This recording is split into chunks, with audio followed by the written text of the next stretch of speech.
오늘 엘리사 선지자, 위대한 종 엘리사 선지자가 죽습니다. 임종을 앞두고 눈을 감지 못하고 있어요. 이스라엘의 상황을 바라보면서. 그러면서 죽는 순간까지 왕과 이 나라를 붙들어 줍니다. 이제 엘리사 선지자는 딱 50년 사역을 합니다. 이제 죽게 되었어요. 요아스 왕이, 북이스라엘의 요아스 왕이 평소에는 찾아오지 않다가 임종을 앞두고 있는 주의 종을 찾아와서 울면서 막 지켜보고 있습니다. 진작 찾아오지.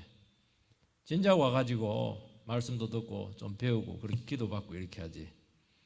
끝나가는 마당에 와가지고 지금 막 그냥 팔을 붙들고 지금 뭐 눈물 흘리고 있는 겁니다. 엘리사 선지자는 그 괴로워하고 힘들어하고 있는 그 요아스 왕에게 다시 한 번 더 이렇게 하면은 네가 이스라엘을 구원할 수 있다. 참 이거 보면 주의 종은 죽을 때도 마음대로 못 죽어요. 나라와 왕을 바라보니까 참 기가 막힌데 지금까지는 자기가 존재했기 때문에 왕이 아무리 주의 뜻대로 안 하더라도 버팀목이 되어줬는데 이 그 목이 탁 쓰러지니까 이게 지금 나라가 지금 위태로운 겁니다. 그걸 이제 요아스 왕이 직감적으로 느끼는 거예요. 직감적으로. 사람들이 평상시에는 그 영혼이 얼마나 귀한지 몰라요. 그 사람 병들고 떠나고 죽고 이러면 그때 느껴가지고 막 찾아와가지고 살려달라고 진작 오지 말이죠. 참 이것을 보면 믿음의 사람들이 있고 하나님 나라를 지키는 또 교회를 지키는 버팀목들이 있다는 게 이게 얼마나 복된 것인가 하는 것을 알 수가 있고 이 사람들은요 죽고 나서도 끝까지 지켜줍니다. 순교자들은 교회를 100년 지켜주잖아요. 그 사람은 갔지만은 그 사람의 믿음과 말씀은 남아있는 것입니다. 우리에게 하나님 나라 원리를 배우게 되기를 바랍니다. 10절에서 11절 말씀을 보면 유다의 왕 요아스의 제37년에 요아스의 아들 요아스가 사마리아에서 이스라엘 왕이 되어 16년간 다스리며 여호와께서 보시기에 악을 행하여 이스라엘로 범죄케 한 느밧의 아들 서로 여로보암의 모든 지에서 떠나지 아니하고 그 가운데 행하였더라. 요아스 왕은 아합 가문을 척결한 예후의 아들인 여호아하스의 아들이니까 예후의 손자죠. 예후 가문의 3대째입니다. 4대째 망해요. 예후 가문이 4대째 망합니다. 예후는 아합 가문의 바알 우상을 척결하는 사명을 받게 되었는데 딱 거기까지예요. 더 나가야 되는데 초대왕 여로보암의 죄를 이걸 없애야 되는데 그걸 없애지 못합니다. 그래서 우리가 지난주에 살펴본 것처럼 그 아들 여호아하스가 이 사람은 시대적인 사명을 타고났는데 딱 기회가 왔거든요. 여로보암의 죄를 딱 없앨 수 있는 길이 왔는데 자기 안위를 생각해서 정치적인 판단을 내려서 그 기회를 놓치게 되는 안타까운 내용을 살펴보았습니다. 만약에 그 기회를 놓쳤습니다. 근데 실제로 안위가 왔느냐? 평화가 왔느냐? 그렇지가 않아요. 하나님은 금송아지 우상을 섬기는 이스라엘에게 강력한 아람왕 하사엘을 통해서 엄청난 고통을 받게 합니다. 군대가 해산이 되었어요. 아람이 마음껏 이스라엘을 그냥 통제할 수 있게 되었습니다. 그러니까 우리 생각하고 다르다니까요. 이렇게 하면 되겠지. 세상 끌어들이고 사람 끌어들이고 돈 끌어들이고 이렇게 하면 되겠지. 그것 때문에 약화됩니다. 그것 때문에 완전히 거들나는 겁니다. 그래서 주님께서 그렇게 하지 말라는 겁니다. 기회가 딱 왔을 때, 은혜 받을 기회가 딱 왔을 때 다른 거 생각하면 안 됩니다. 이 사람 저 사람 눈치 보고 따지고 그렇게 하면 안 되고 그때 딱 나를 기억하고 말씀으로 확 돌아와 버리면 다른 것은 하나도 문제되지 않아요. 우리가 그런 말씀의 능력을 의지하지 않고 어떻게 믿음 생활을 할 수가 있겠습니까? 그러니까 여호와스가 기회를 딱 놓치는 바람에 나라가 완전히 거들났어요. 그러니까 여호와스는 바로 이 거들난 그 나라, 우리 식으로 말하면 부모님이 사업에 실패해가지고 막 빚만 잔뜩 물려받은 그런 참 불쌍한 처지에 있었던 것이죠. 그러니까 여호와스보다 너무 형편이 안 좋은 거예요. 아버지보다. 그러면 여호와스가 살 수 있는 길은 한 가지밖에 없어요. 이제 망했어요. 이제 뭐 길도 없어요. 이제 다 내려놓고 마지막이다. 어차피 끝난 것인데 하나님만 한번 제대로 붙들어 보자. 그러면 또 기회가 와요. 근데 그 아버지의 그 아들이라고 이하 동문입니다. 여호와 보시기에 악을 행하여 말씀대로 나라를 다스리지 않았습니다. 나라가 거들났으면은 바닥에서 믿음으로 새 출발할 수가 있습니다. 많이 세워져 있으면 부수기가 힘들거든요. 이제 다 부수어졌으니까 없잖아요. 집 허물고 힘들거든요. 돈도 들고. 근데 막 전쟁에 나가지고 6.25처럼 폐허가 됐으면은 그때부터 하나씩 하나씩 제대로 세워 나가면 되거든요. 기회가 또 온 거예요. 새 출발할 수 있어요. 그러면 고생도 있고 인기는 떨어지겠지만은 한번 미친 척하고 말씀대로 해보는 겁니다. 그리고 요아스 왕에게는 반면교사가 있습니다. 아버지가 기회를 놓치는 바람에 아람 왕 하사엘을 통해서 뭐 온갖 고초를 다 당하는 것을 뭐 직접 겪었던 거 아닙니까? 아버지니까요. 근데 그걸 보고도 못 깨닫습니다. 이건 왜 그러냐니까 이것은 신앙의 뿌리의 문제입니다. 여로보암의 죄라고 하는 것은 뭐냐? 신앙도 좋지만은 신앙 가지고는 나라를 못 지킨다. 신앙 가지고는 이 세상을 이겨내지 못한다. 그래서 세상도 끌어들여야 된다. 인간적인 방법도 가미해야 된다는 것입니다. 우리 식으로 표현하면은 하나님 말씀만 이렇게 돼야 되는데 그것으로는 불안한 것이죠. 하나님 말씀만이라고 하는 이 영성이 없는 거예요. 이게 생겨져야 되거든요. 이것이 생겨지기 위해서는 진짜 한 번은 인생에서 하나님 말씀 붙잡고 완전히 죽어야 되는데 이 죽음의 체험이 없었기 때문에 그 전까지는 잘해요. 죽기 전까지는 잘합니다. 왜냐하니까 살아있으니까. 진짜 죽음이 딱 고비가 오면은 결국에는 손쉬운 세상, 내가 사는 길, 세상 방법을 딱 붙잡는 겁니다. 거기서 끝나는 거예요.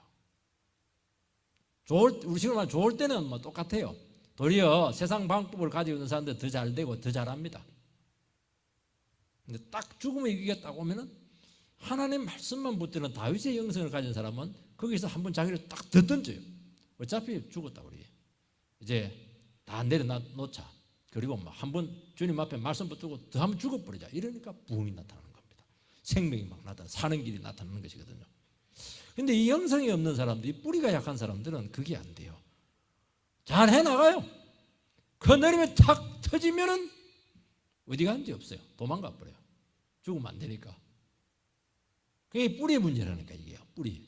내가 어떤 신앙의 뿌리를 갖고 있고 누구에게 배우는가 하는 것이 이렇게 중요하다는 것을 알 수가 있습니다. 신앙의 뿌리라고 하는 것은 평상시에는 모릅니다. 그런데 어려움이 딱 생기고 결정적인 인생의 고비가 왔을 때 그때 이 뿌리가 무엇이냐 하는 것이 위력을 발휘합니다. 완전히 삶과 죽음을 가름하는 것입니다. 그래서 우리가 기복적으로 믿지 마라. 신비적으로 믿지 마라. 머리로 믿지 마라. 이렇게 하는 이유가 그거 좋은 것도 있어요. 그런데도 체험도 있고 뭐 좋은 것도 있어요. 그렇지만 위기가 딱 오면 맥을 못 추는 겁니다. 맥을 못 쳐요. 결정적일 때 세상 축복을 딱 붙잡아요. 고비 때 세상 우상을 쫓아가는 것입니다. 그러면서 끝나는 것입니다. 결국 신앙의 위기가 오게 되면은 망하는 세상 따라다가 같이 망하는 것입니다. 그래서 우리 신앙에 있어서 뿌리의 문제가 우리 뿌리가 잘못될 수도 있거든요. 처음부터 죽을 신앙, 예수와 죽고 예수와 사는 신앙 누가 가지겠습니까? 저도 참 이 부분이 어려웠어요. 내 신앙생활 잘하고 있고 하나님 말씀 순종하는데 이게 죽음이 극복이 안 되는 거예요. 어려움이 딱 오면은 막 내가 막 살아나는 겁니다. 여기서 평정심을 찾아야 된다. 어차피 죽었다. 하나님 말씀 붙잡고 막 다 가져가세요. 난 하나님 말씀 있으면 끝입니다. 이렇게 딱 나와버려야 되는데 이게 안 되더라고요. 근데 주님께서 우리 가정에 딸의 아픔이나 여러 가지 아픔을 통해서 확실하게 죽여버렸어요. 그러니까 되더라고요. 이게 한 분은 죽음을 극복해야 되는 것입니다. 여러분 출애굽 1세대들이 홍해를 건너왔어요. 몸은 건너왔는데 마음은 홍해를 건너오지 못했어요. 그래서 가나안 땅에 광야에 와가지고 어려움만 생기면 애굽이 좋았다. 그때가 그립다. 그 제 가운데서 그냥 뒹굴고 있었던 그 노예 생활이 좋다는 거예요. 자꾸 돌아가려고 해요. 왜냐하면 광야는 말씀밖에 없으니까 또 죽는 건 아니에요. 죽으라고 설교 듣고 죽으라고 말씀밖에 없고 아무것도 없어요.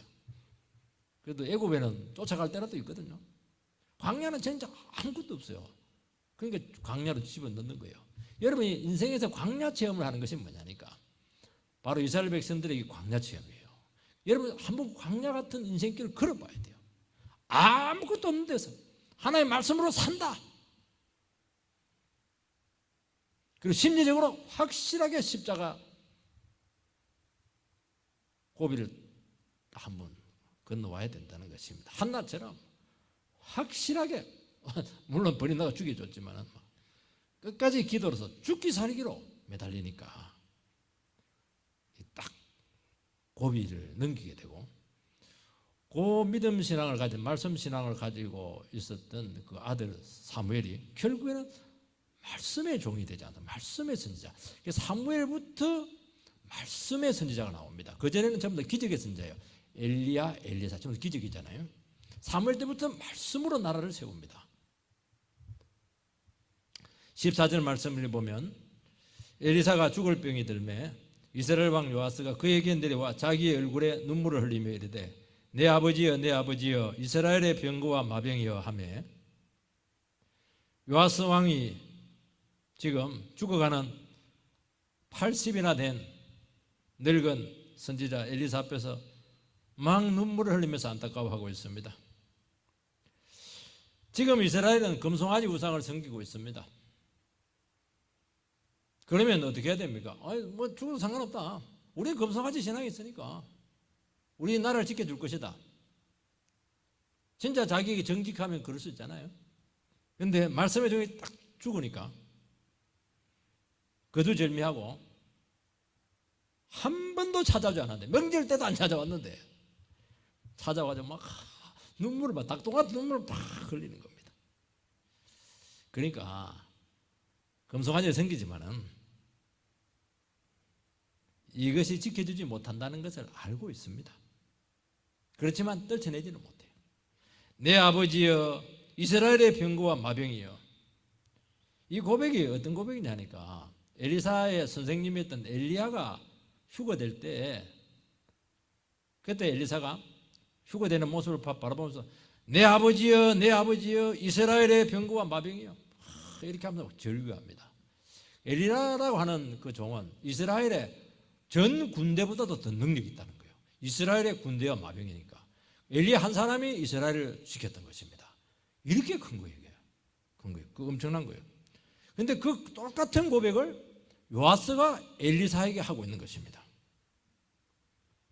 평소에 가까이 하지 않다가 찾아와가지고 내 아버지여 그러면 자기는 자식이네 자식 노릇 하나도 안 했으면서 이스라엘의 병거와 마병이여 구원자라고 고백을 막 하고 있습니다.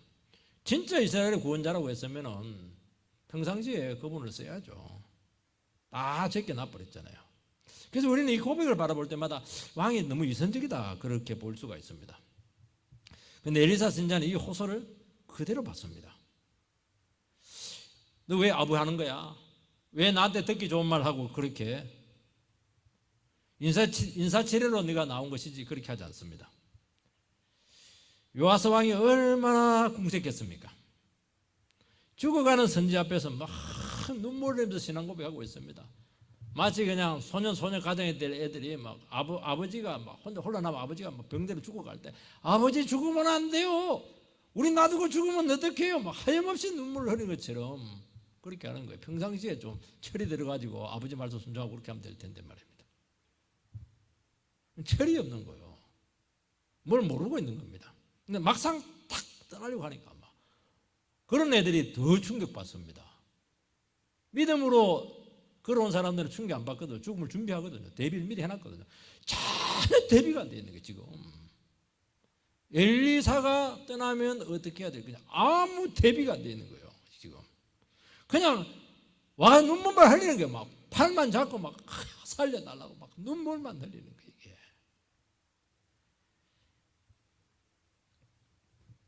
신앙도 막 고백하고 막 그렇게 하는 겁니다. 나라 거들났잖아요. 군인들은 다 흩어지게 되었고요. 완전히 무장해제 당했습니다.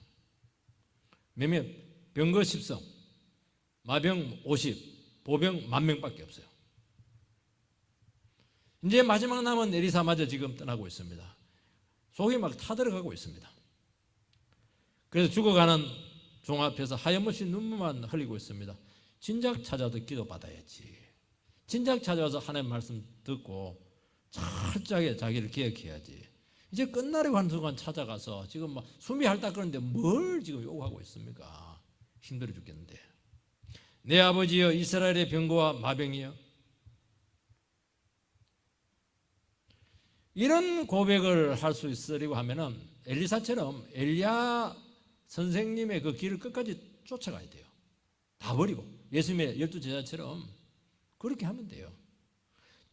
전혀 동의하지 않고 전혀 제자로 살지 않으면서 급하니까 찾아와가지고 막 찾아 살려달라고. 근데 그건 알고 있어요. 내 아버지요. 급하면 신앙 고백이 나옵니다. 여러분 안 믿는 사람도요 급하면 신앙 고백 나와요. 주여 살려달라고. 하나님밖에 없다고 이런 말 나와요. 평소에 교회도 안 다니는 사람인데 이거는 진정한 신앙이 아니고 입으로 고백한다고 할 수가 있습니다. 우리가 평소에 하나님 말씀 순종하지 않고 기도하지 않다가 정말 절박한 순간이 오면 죽을지 살지 모르는 급박한 처지가 되기면은 그때 막 살려달라고 울며 기도하고 새벽에 나서 울며 기도하고 그냥 그렇게 막 진작 와서 울 것이지 진작 와서 그냥 하나님 앞에서 준비를 할 것이지 말입니다. 그런데 그런 신앙의 문제는 뭐냐? 그 문제만 해결이 되면은 언제 그랬냐는 식으로 원래 모습으로 딱 돌아가는 겁니다. 이게 문제예요. 그때는 여러분 그 눈물이 진실일까요? 진실이죠. 진실로 진짜 이 진실이에요. 딱 문제가 해결 딱 되면은 옛날로 갑니다. 복귀 어디 간지 없어요.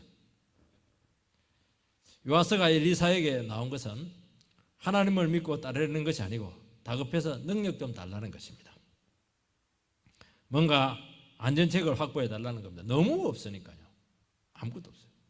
그리고 초라한 자기 자신의 모습을 바라보니까 너무 궁색한 겁니다. 외롭고 현실이 두렵고 고통스럽고 그래서 면목은 없지만은 대안도 없고 그렇게 하다 보니까 막 세면불사하고 평상시에는 멀리했던 종을 찾아온 것이죠. 얼마나 얄밉습니까? 얼마나 야속해요. 선지자는 이 요아스 왕의 마음을 모르겠습니까? 그런데 전혀 책망하지 않고 그것을 그대로 받습니다. 여러분 우리가 평소에 잘못할 수 있어요. 신앙생활을 등한시할 수가 있습니다. 막 세상 우상 쫓아갈 수가 있어요. 순종하지 않을 수가 있어요. 그래서 뭐 어려움을 겪습니다. 부도가 나고 가정이 파괴되고 막 난리도 아니에요. 병들고. 그래서 결정적인 순간 고개 숙이고 살려달라고 하면은 하나님이 받습니다. 응답을 주시고 또 회복을 주시고 복을 주실 수가 있는 것입니다. 왜냐하면은 정말 평상시 끝까지 안 나온 거예요. 끝까지 안 나올 때는 의식은 다 하고 있었거든요. 아니 그냥 명절 때라도 한번 오지. 끝까지 안 왔어요. 끝까지 하나님과 싸운 거예요. 속으로. 그래서 막 결정타를 하나 맞고 그래도 이제 손 들고 온 겁니다. 부끄러움 무릅쓰고 손 들고 옵니다. 이렇게 하면 손 들고 와요. 진작 손 들고 올 것이 실컷 두들겨 막 손 들고 오는 겁니다. 그런데 하나님께서는 그것 자체를 신앙 고백으로 보시고 귀하게 보신다는 것입니다. 우리 같으면 진작 올 것이지 잃어버릴 거 다 잃어버리고 터질 거 다 터지고 깨질 거 다 깨지고 이제 와요. 어떻게 하라는 거예요? 어떻게 수습을 하라는 겁니까? 그래도 하나님은 너무 기뻐하시고 좋아하세요. 제가 능평교회 부임 초기에 평소에 전혀 면식도 없는 한 형제가 찾아와서 정말 딱한 사정을 울면서 늘어놓는 거예요. 진짜 모르는 사람이었어요. 막 목사님 도와달라고. 목사님에게는 뭐 길이 있지 않겠습니까? 주의 종이니까. 그래서 들어봤어요. 무슨 문제냐고. 그래서 들어서 조언을 해줬어요. 그리고 기도를 해주었습니다.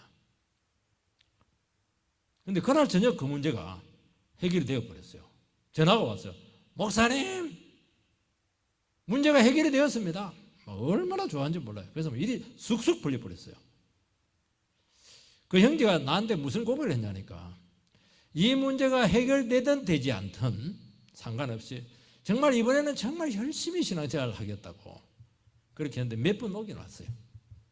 안 왔습니다. 그 형제가 어떻게 됐습니까? 그 문제가 1년 만에 불거져 가지고 비참하게 깨지고 떠나버렸습니다. 끝나버렸어요. 하나님께서 왜 그렇게 귀하게 그 기도를 들어주었습니까? 하나님께서는 그 형제의 그 고백을 그때 정말 힘들지만 그 고백을 순수하게 받으셨어요. 극적으로 응답을 했어요. 그거는 하나님께서 그에게 기회를 주신 것입니다. 이번 기회 때 확실하게 예수 믿으라는 겁니다. 여러분 다급하게 왔을 때 자기 자신을 내려놓고 철저히 우리는 주님께 헌신해야 되는 것입니다. 막 급하니까 찾아와가지고 막 살려달라 이걸 복걸 해놓고는 저는 한 번씩 급하게 온 성도님들 바라볼 때마다 걱정이 있는 거예요. 기도도 해주기도 하고 정말 도와주고 싶고 잘 되기를 원하고 있습니다. 그런데 저 영혼이 그 문제가 해결되고 나서 어떻게 나올까? 그게 걱정이에요. 왜냐하면 그때 그 기회를 안 살리면은 그 다음에는 박살이 나거든요. 진짜 그때는 회복할 수가 없거든요. 그게 두려운 거예요, 이게. 그때는 막 어디 갔는지도 없어요, 이게. 이제 올 면목 자체가 근본적으로 없어요, 이게.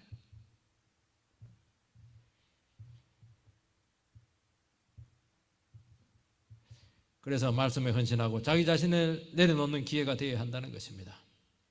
그래서 우리 신앙이 참 중요한 거예요. 왜 사람이 찾아왔어요? 그래도 뭔가 하나님께로 가면 길이 있기 때문이라는 것이죠. 그런데 그 신앙이 너무 자기중심적이라는 거예요. 나에게 도움이 되면 오케이입니다. 그러니까 이런 신앙은 한결같지가 않아요. 예수를 위한 신앙이 돼야 되고 하나님을 위한 신앙이 돼야 되는데 나에게 축복이 오면 좋고 나에게 어려움이 오면 막 뱉어버리고 그런 신앙이 되니까 한결같지가 않은 것이죠. 내가 신앙생활을 하는데 내가 주인공이 되면 안 되는 겁니다. 우리의 주인공은 예수밖에 없습니다. 내가 인정받고 내게 의미 있는 교회가 돼야 되고 나를 알아주는 교회가 돼야 되고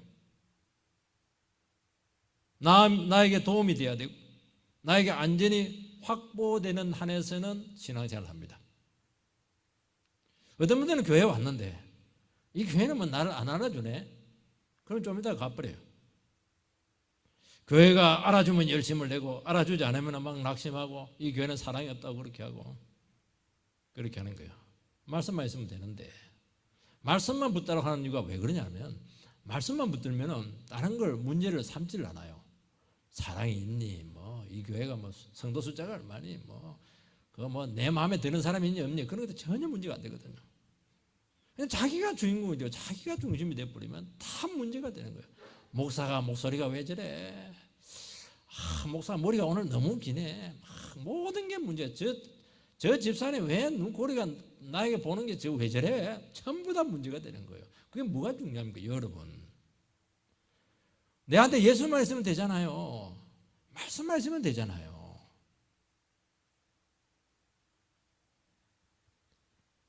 그러나 하나님께서는 너무 놀라우세요. 하나님의 사랑이 모든 것을 이기게 하신다는 것입니다. 받고 그 영혼도 품습니다. 우리가 다 그런 존재들인데 처음부터 뭐 목숨 걸고 예수 믿는 사람 누가 있습니까? 이런 과정을 다 겪거든요. 그걸 겪으라는 것입니다. 그래서 기회를 주는 거예요. 변할 수 있는 기회를 주님께서는 주신다는 것입니다. 그래서 성도가 눈물 흘리고 깨지고 터지고 탕자처럼 다시 돌아오고 이런 것들을 너무너무 귀하게 보신다는 것입니다. 엘리사는 왕에게 활과 화살을 가져오게 합니다. 그리고 왕의 손 위에 자기 자신의 손을 딱 얹고 안수합니다. 엘리사에게 임했던 그 능력이 왕에게도 가능하다는 것입니다. 왜냐하면 능력의 원천은 하나님께 있기 때문입니다. 왕이 하나님의 능력을 의지하고 내가 없지만 믿음으로 나가기만 하면은 언제든지 네가 쏘는 그 화살은 여호와의 구원의 화살이 될 것이다. 확신을 딱 주는 화살 자체가 중요치가 않아요. 엘리사가 중요한 게 아닙니다. 네가 어떤 처지에서도 내가 믿었던 그 하나님처럼 네가 믿고 여호와의 이름을 부르기만 하면은 구원을 주시겠다는 것입니다. 그 이스라엘을 지키는 것은 왕의 믿음 여하에 달려있다는 것을 이야기하고 있는 것입니다.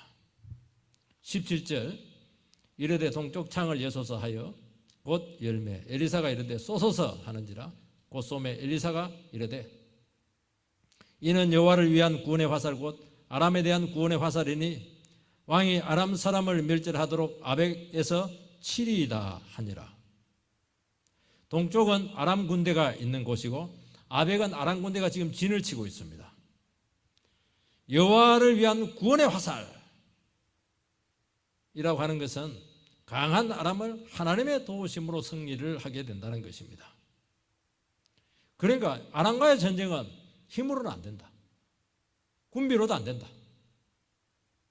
딱 하나 방법밖에 없는 전투 능력, 무력, 전술이 아니라는 것입니다.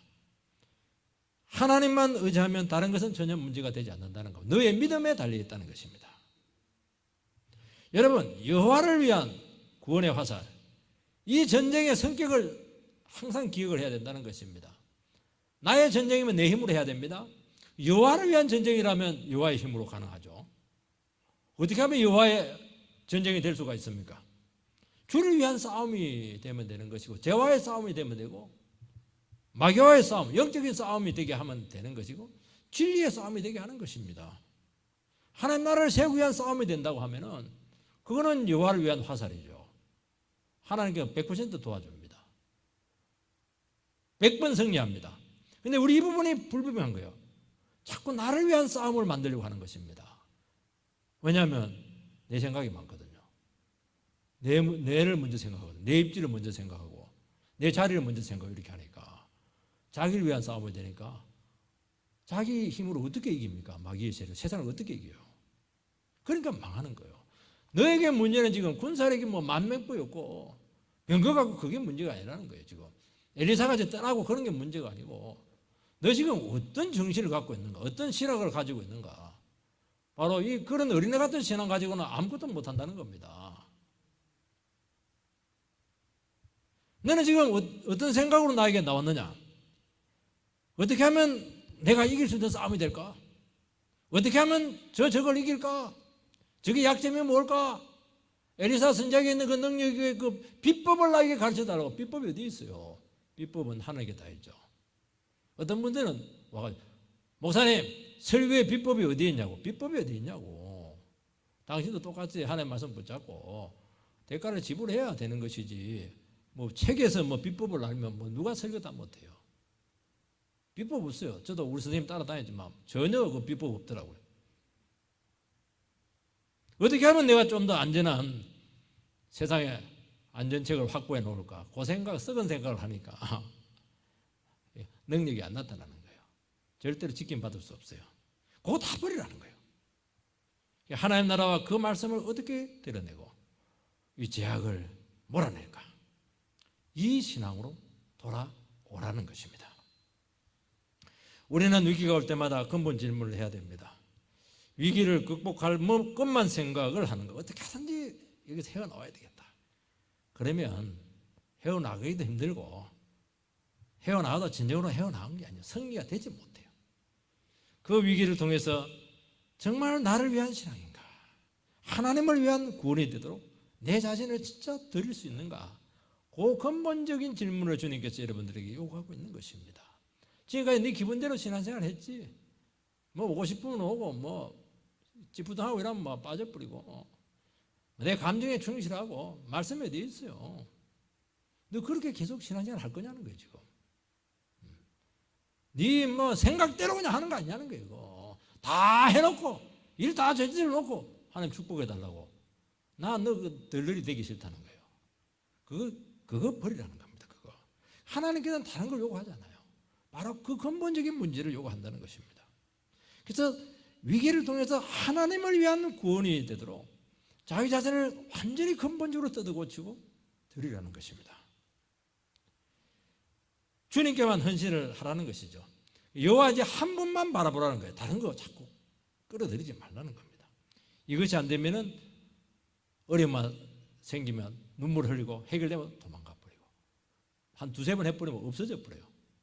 못 돌아옵니다, 여러분들. 자기가 못 돌아와요. 하나님 돌아오면 구원해주면 자기가 못 돌아와요. 부끄러워가지고. 너무 부끄러워가지고. 진짜 절망이 오면 또 도망가는 거예요. 죽음 앞에서 자기 자신을 못 던지는 거예요. 그러니까 계속 좌절하는 것입니다. 그래서 나는 왜 신앙에 좌절감이 많을까? 나는 할 갈등이 이렇게 많을까? 바로 이 문제예요, 여러분들. 왜 기쁨과 슬픔과 좌절이 막 왔다 갔다 할까? 여기에 딱 걸려있는 거예요, 여러분 신앙에. 항상 기뻐하라고 했죠, 여러분들. 왜 나는 항상 기쁨이 없을까? 왜 진폭이 이렇게 클까? 여기에 딱 걸려있는 겁니다. 내 기분대로 신앙생활을 했다는 거예요. 아니에요. 그렇게 하면 안 돼요. 왕이 순종했을 때 그 활은 구원의 화살로 바뀝니다. 하나님께서는 이미 아람으로부터 구원할 결정을 내리고 그에게 방책을 주고 있는 것입니다. 네가 이 화살이 여호와를 위한 화살이 되기만 한다면,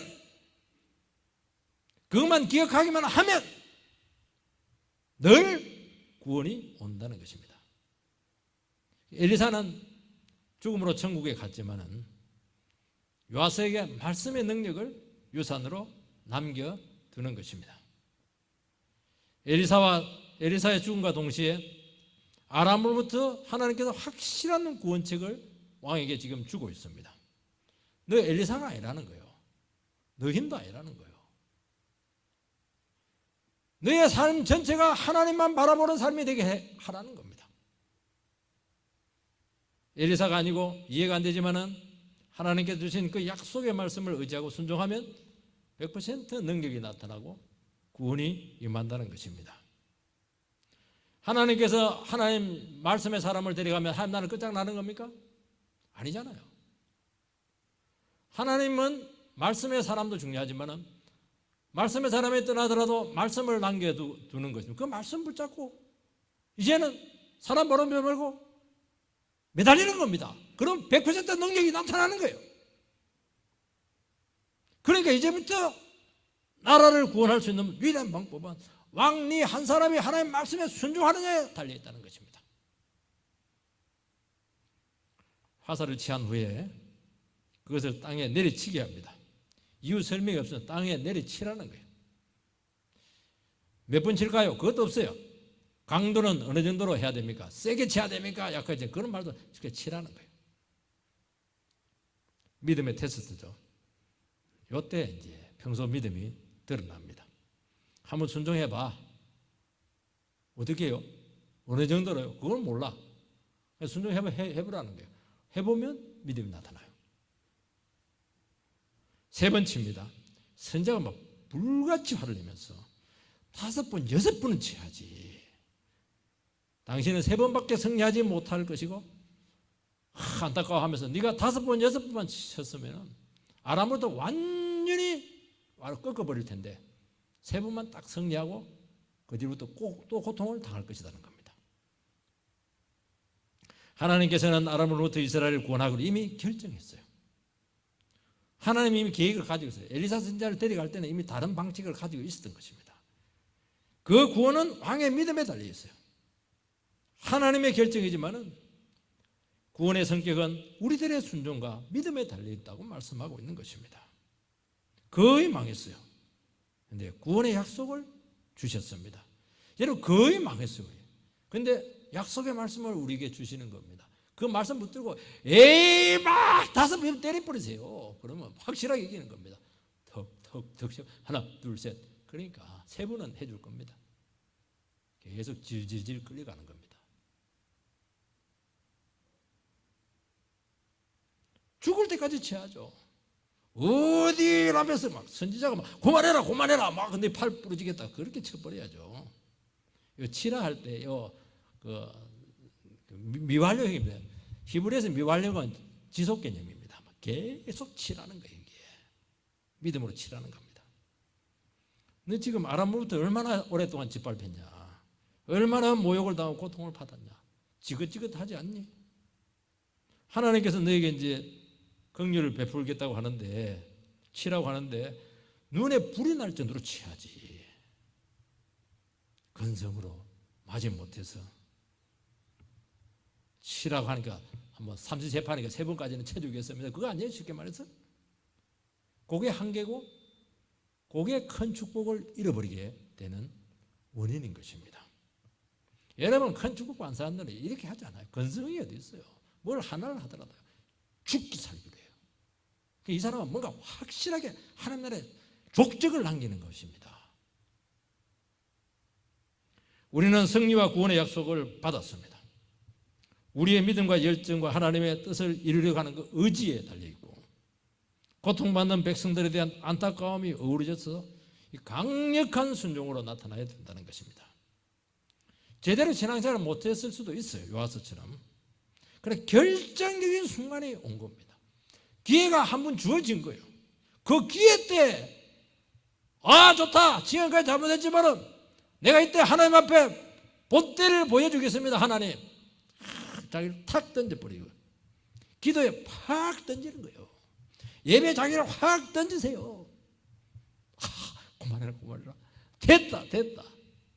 그러면 끝나는 거예요. 기도도 하다가 말아버리고 말이지. 예배도 몇 번 하다가 뜯어쳐버리고. 그 예배 드린 것은 다 하나님께 받으십니다. 하나님은 절대로 공짜로 하지 않거든요. 하나님 너무 부유하신 분이거든요. 그래가지고는 안 된다는 거예요. 늘 그런 신앙으로 어중간한 신앙으로 가게 된다는 것입니다. 아쉬울 것이 없는 사람인 것처럼 자존심 다 지켜가면서 자식을 의식해가면서 말씀에 자기 자신을 던지지 못하고 신용만 냅니다. 체면 다 지킵니다. 깨지고 망가질 생각을 안 하는 겁니다. 하나님의 말씀을 제대로 이렇게 하려면요, 죽을 돈 사다 하려면 자기 다 깨져버려야 돼요. 망가뜨려버려야 돼요. 명연기자들, 국민배우 이런 사람들은요, 보세요. 안성기라든지 이런 사람들 보면요, 연기할 때 보면요, 완전히 흉측해요. 완전히 자기가 그냥 망가져 버립니다. 그러니까 감동이 오잖아요. 영화가 막 살아나잖아요. 사람 의식할 거 다 의식하고 말이지. 나는 원래 그런 사람이요. 왜 자꾸 강하게 요구하냐고. 아우 피곤하게 한다. 뭐 자꾸 도망가고 말이지. 무책임하고 말이지. 나는 원래 성격이 그래. 나는 낯가림이 굉장히 심하거든. 하나님 앞에 무슨 낯가림이 그렇게 중요해요. 왕이니까 쪽팔리면 안 되잖아요. 여러분 정말 심각한 상황 아니겠습니까? 정말 중대한 문제잖아요. 나라가 지금 존폐 위기가 걸려있는 문제라면 왕이라는 타이틀이 뭐가 중요합니까? 사력을 다해야 되지 않겠습니까? 이 길을 하나 보여줬는데요. 믿음으로 될 때까지 나가야 되죠. 이 왕이 문제래. 왕이. 왕 한 사람만 정신 차리면 될 텐데 말입니다. 우리 가정에 가장 한 사람만 정신 차리면 될 텐데 말입니다. 교회 목사 한 사람만 정신 차리면 될 텐데 말입니다. 여러분 땅을 치려면요, 체면, 남 시선, 평판, 자존심 싹 내려놔야 됩니다. 이게 무슨 짓이에요 이거? 절구 치는 것도 아니고. 자기가 망가지고 없어져야 되는데 그때 하나님께서 감동을 합니다. 여러분 다윗은 하나님을 너무 감동을 잘 지켰어요. 벗기 한 번 할 때는 막 실패했어요. 그래 막 징계도 먹고 이렇게 했는데 두 번째 올 때는 하나님께 축복을 줬어요. 얼마나 다윗이 감동을 했는데 이스라엘 사람들은 옷을 입을 때 원피스를 입습니다. 남자도 덥고 이렇게 하니까 팬티가 없어요. 춤을 막 치니까 밑에가 다 보이는 거예요. 미갈이 창문 보고 있다. 아이고 망측해라. 아니 왕이 채통 없이 그냥 막 춤을 막 추고 있네. 그래서 막 멸시했어요. 하나님께 너무 싫어했어요. 너는 애가 없을 것이다. 그래서 미갈은 애를 못 낳아요. 최고의 축복을 잃어버리는 겁니다. 다시 마음을 모르는 거예요. 너무 기뻐가지고 얼마나 그것 때문에 기도했고 노심초사하고 이렇게. 드디어 법궤가 이제 이스라엘 그 예루살렘으로 오니까 막 좋아가지고 막 체면 불순 밑에 아래 것들을 아무 상관이 없어. 막 거기서 막 최고로 막 춤을 춰버렸네. 덜렁덜렁 다 보이는 거예요. 참, 이렇게 해라 이렇게. 왜 이렇게 못한다는 거예요. 이렇게 신앙생활 이렇게 해야지. 왜 자기를 다 지켜가면서 다 그냥 재가면서 그렇게 하느냐는 겁니다. 그거는 해줄 겁니다. 하나님은 철두철미하거든요. 하나님 거래에 천재입니다. 넘치잖아요. 여러분 끝까지 자기 자신을 지키면 하나님도 어쩔 수 없어요. 계속 공고할 겁니다. 외롭게 놔두실 것입니다. 부서지지 않는 자아가 문제라고 말씀하고 있습니다. 여러분 신용만 내도 하나님께서는 받으시고 응답하십니다. 3번은 승리하게 합니다. 3번 승리는 어마어마한 겁니다. 여러분 3번 승리도 아람에게는 절대 승리할 수가 없어요. 그래도 막 하나 둘 셋 하니까 3번은 승리를 주었는데 이거 그나마 3번 승리했기 때문에 끝난 나라인데 유지가 되는 거예요. 우리가 뭐 건성으로 뭐 예배 몇 분 오잖아요. 기도도 한번 안 하다가 막 한 3번 해보잖아요. 어디 갑니까? 안 갑니다 그거. 그래도 그것 때문에 명맥을 유지합니다. 이기지는 못하는데 큰 승리는 없는데 그나마 그것 때문에 명맥을 유지해요. 예배 다 빠지다가 한 달에 한두 번씩 나오고 이렇게. 그래서 저는 그것도 귀하게 봐요. 그나마 온다는 것 자체가 귀한 겁니다 여러분들. 그것 때문에 그래도 명맥을 유지하게 되고 결정적으로 세상으로 안 가요.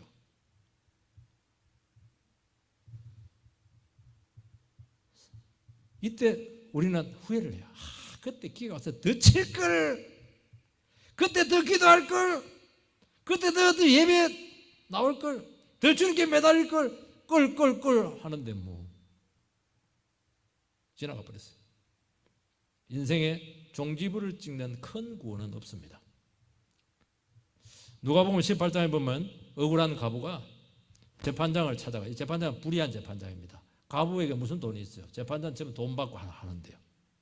그래도 과부는 기가 막혀가지고 그 밖에는 길이 없어요.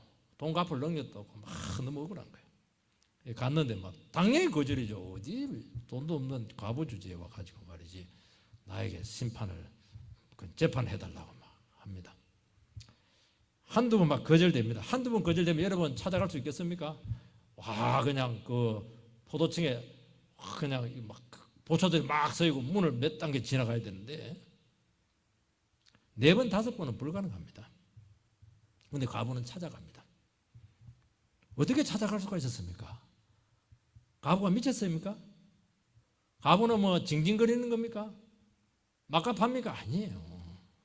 과부도 얼마나 가슴이 졸였겠습니까? 한 번 갈 때마다 막 죽습니다. 일주일 동안 잠 못 자고 기도하고 가는 것이거든요. 괴로운 거예요. 그 알면 길이 없는 거예요 지금. 재판장 뒤에 계신 하나님을 믿고 가는 겁니다 여러분. 여러분 우리가 얼마나 세상에 두렵고 난공불락에 서이지 않습니까? 우리가 어떻게 세상을 이길 수가 있겠어요? 취직을 한번 하려고 하면서 100대 1이에요 100대 1 괜찮은 데는. 어떻게 그걸 뚫고 갈 수가 있겠어요? 그러나 우리는 도전하는 것입니다. 세상 뒤에 섭리하시는 하나님을 바라보면서 또 도전하고 또 부딪히고 또 찾아가고 또 그냥 도전하는 것입니다. 그렇게 하니까 하나님께서 큰 구원을 주시는 것입니다. 몇 분은 깔짝깔짝 해보고 안 해요. 여러분 재판관이 과부를 원천적으로 막지 못합니다. 정 싫으면요 포도청 앞에 보초들에게 그 여자는 무조건 막아라 이렇게 그 말 못합니다. 그랬다가 하나님 박살나거든요. 두려운 거예요. 여러분 과부가 두려웠을까요? 재판장이 두려웠을까요? 과부도 힘들었지만 재판관은 여자 한 번 찾아올 때마다 덜덜덜 떨어요. 이 여자 저승사자처럼 이래가지고 하나님께 엄청난 두려움을 준 것입니다. 그 괴로워요. 그러면서 유명한 말을 합니다. 밤낮 부르짖는 자기 백성들의 원한을 속히 풀어주지 않겠느냐. 우리가 믿음 생활에서 얼마나 원한이 많아요. 안 되거든요. 괴로운 거예요 이게. 그래도 막 길은 없으니까 하나님께 나가서 막 그냥 그 신정을 다 토하는 것입니다. 하나님께서 속히 풀어줄 것이다. 그러나 인자가 올 때 믿음을 보겠느냐? 한단해. 이런 믿음을 내가 못 보겠다는 거예요. 재림 때 오니까 막 이런 믿음인 사람이 없어요. 희귀한 믿음이다 그렇게 하는 거예요.